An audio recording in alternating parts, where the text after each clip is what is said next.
on to our next story. This kind of really tore my ticket. Is everybody aware of who Julian Assange is? In open court on Wednesday, Julian Assange's lawyer, poor unfortunate soul, said that Julian Assange is someone suffering from a mental disorder who would find unbearable because of his Asperger's if he were to have to come back to the United States. And that's a direct result of what he describes as rumination of his predicament, increasing his anxiety, worsening his condition of imprisonment that would lead to his attempt of suicide being higher. Now, I don't know if Julian Assange is actually on the spectrum. This is the first time I've heard that the first mentioned. time I've heard that too, although it would not surprise me, certainly. It wouldn't surprise me at all. He's a pretty, bright individual who has interesting ideas about society and all of that. But what I find interesting is when people, and it's your business. If you have a diagnosis, you're not forced to disclose it. But it's very interesting that now suddenly, if somebody's in court and they don't want to do something, remarkably, everyone's on the spectrum. Do you find that and interesting? That's being used as an excuse to possibly commit suicide, just being on the spectrum. And the anxiety that would be provoked by coming back. That does not correlate. Well, and we saw this in a case in Canada too, where a young man was asking for a different sentence because the lawyer was saying that he was on the spectrum. We see across the board. The one thing that I keep in mind is we had Alex Plank on when that story had broke, and I asked him how he felt about it. And of course, Alex is a very, out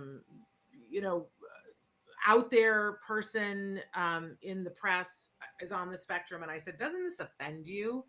And Alex's response was, no, not really. It's his lawyer's job to do whatever he can to get him off. And, he was like, I don't know whether he's on the spectrum or not. And so it's not for me to say. And his lawyer's just doing his job. And I thought, see, there's empathy. There's empathy right there. And saying, look, I'm just going to take everybody's perspective in this and say, I don't know. There's a perfect example. So interesting. I don't know whether Julian Assange is on the spectrum, and I don't know what his mental state is, but I thought it was really interesting that now suddenly is the moment that he's going to disclose that. And I'm wondering if part of the reason why he felt that it was okay to disclose that was because Elon Musk finally came out and said that he's on the spectrum. Yeah.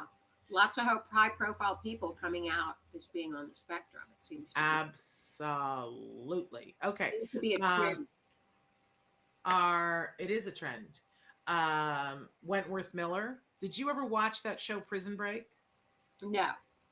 The only reason why I watched it, because it was a dark show, a very dark show. The only reason why I watched it was because I met a dad of 2 kids on the spectrum, and he worked on the show, and he said, oh, you got to watch this show that I'm working on. So we started watching it, and the girl who played the lead had graduated from the same graduate school of mine. So we watched it. Dark show, but Wentworth Miller was fabulous on it, and we covered that. He came out as being on the spectrum just a few weeks ago.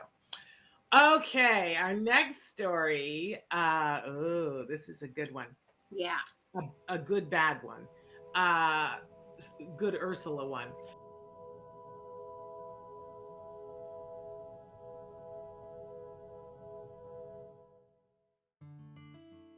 Thanks for watching Autism Live. If you found anything helpful in this video, please give us a like. In fact, make sure that you smash that subscribe button on YouTube and give us a like on Facebook. You can also follow us on Twitter and Instagram for important updates. And please download our free podcast wherever you get your podcasts. See you next time. Until then, give your kiddos a hug from me and one for you too. Bye-bye for now. To subscribe, click here. And if you'd like to check out some more of our videos, click here.